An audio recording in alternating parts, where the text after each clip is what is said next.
Okey, baiklah. Kita teruskan pembelajaran kita pada hari ini, iaitu tajuknya adalah Kisah Aku dan Datukku. Okey, apa kita nak cerita tentang kisah aku dan datukku? Okey, kita tengok seterusnya. Okey, apa kita nak belajar hari ini? Temanya adalah kemasyarakatan. Tajuknya adalah prihatinnya kita.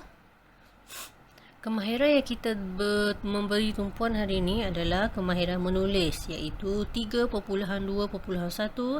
membina dan menulis ayat berdasarkan bahan multimedia. Okey, apa yang murid akan capai hari ini? Yang pertama, membina dan menulis sekurang-kurangnya 2 ayat berdasarkan gambar dan frasa yang diberikan.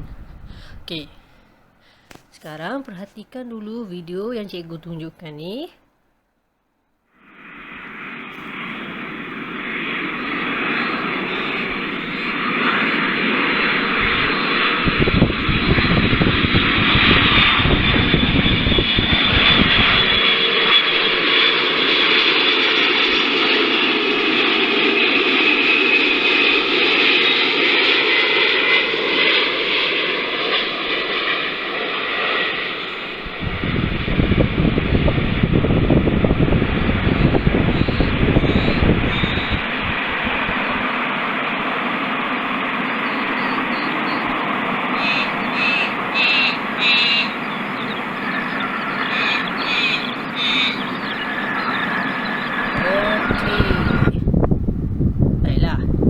Berdasarkan video tadi, kita nak ceritakan tentang kisah aku dan datukku. Apa cerita kisah aku dan datukku? Ada kaitan dengan tajuk kita tadi tentang video ni, iaitu di lapangan terbang. Sebuah kapal terbang mendarat di lapangan terbang. Okey, sekarang tengok aktiviti yang pertama. Okey, kita mulakan aktiviti pertama kita dengan aktiviti membaca dulu. Okey, kita boleh baca bersama-sama, okey? Okey, datuk dan nenek telah ke Johor Bahru untuk menziarahi Hadif dan keluarganya. Menziarahi Hadif sekeluarga. Mereka menaiki kapal terbang ke sana.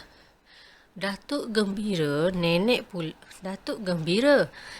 pula kagum akan kemudahan yang disediakan di lapangan terbang. Setibanya mereka di rumah Hadif, Datuk telah menunjukkan beberapa keping gambar yang telah dirakam menggunakan telefon pintarnya. Okey, daripada petikan ni ada kaitan dengan video yang cikgu dah tunjukkan tadi, iaitu Datuk dan nenek telah menziarahi Hadif sekeluarga ke Johor Bahru, iaitu mereka menaiki sebuah kapal terbang. Okey, Datuk tu rasa gembira, nenek tu kagum dengan kemudahan yang telah disediakan di lapangan terbang tersebut. Mereka siap menunjukkan beberapa keping gambar yang telah mereka ambil guna telefonnya sewaktu di lapangan terbang.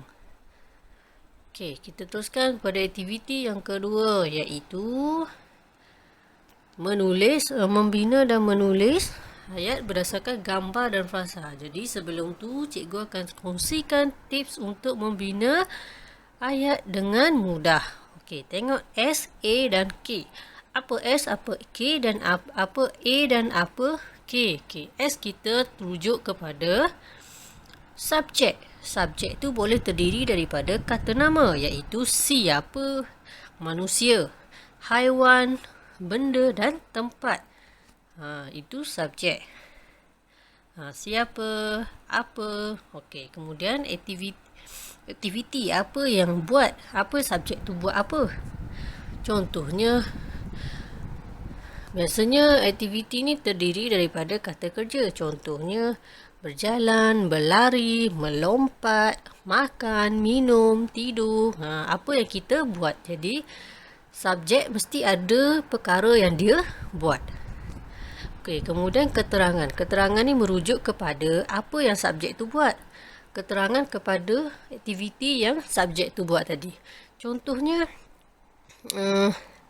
berjalan. Kenapa subjek berjalan? Ataupun bila subjek tu berjalan, pada waktu petang ke, ataupun di mana subjek itu berjalan.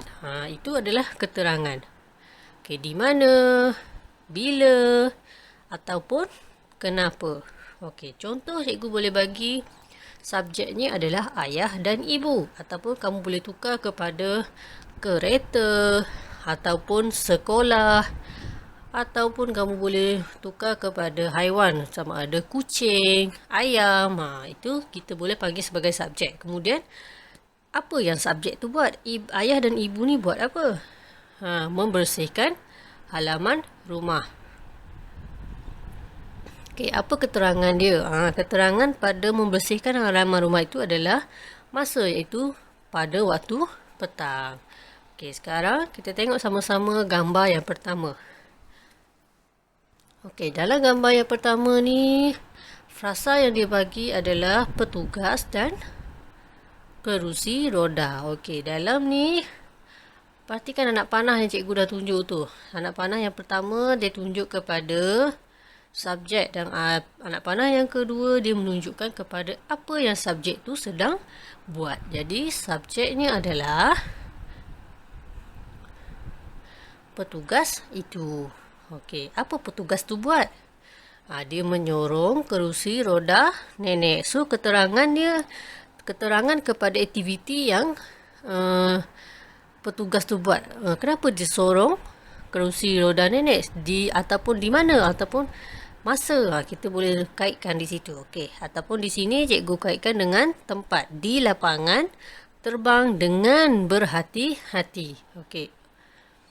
So, ayat yang penuh adalah petugas itu menyorong kerusi roda nenek di lapangan terbang dengan berhati-hati. Okey, kemudian gambar yang kedua, travelator. Yang pertama frasanya travelator dan yang kedua memudahkan. Jadi, apa kita boleh kaitkan? Yang pertama, travelator tersebut. Kemudian memudahkan. Subjek di situ adalah petugas itu.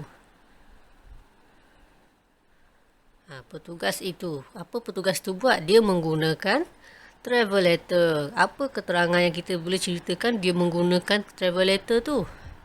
Untuk memudahkan menolak kerusi roda nenek. Jadi ayat yang penuh adalah petugas itu menggunakan travelator untuk memudahkan menolak kerusi roda nenek. Okey, kemudian gambar yang ketiga, gambar nombor 4 dan gambar nombor 5, cikgu nak kamu bina ayat sendiri.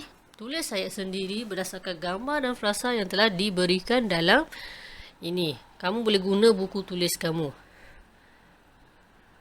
Okey, atau kamu juga boleh rujuk dalam buku teks kamu Bahasa Melayu muka surat 10.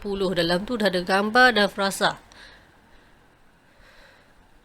Jadi, melalui gambar dan frasa tu, iaitu nombor 3, nombor 4 dan nombor 5, kamu bina ayat menggunakan teknik ataupun tips yang cikgu bagi tadi, iaitu subjek. Subjek tu buat apa, kemudian keterangan kepada aktiviti yang subjek tu buat. Okey, dalam buku tulis kamu yang ada di rumah, buku tulis Bahasa Melayu. Kemudian, kamu boleh hantar gambar kepada cikgu untuk cikgu semak. Okey, sebagai latihan pengukuhan, jawab kuis permainan yang telah cikgu hantar dalam Google Classroom kamu. Okey, jadi itu saja pembelajaran kita pada hari ini. Sehingga kita jumpa lagi untuk pembelajaran seterusnya. Okey, bye. Assalamualaikum.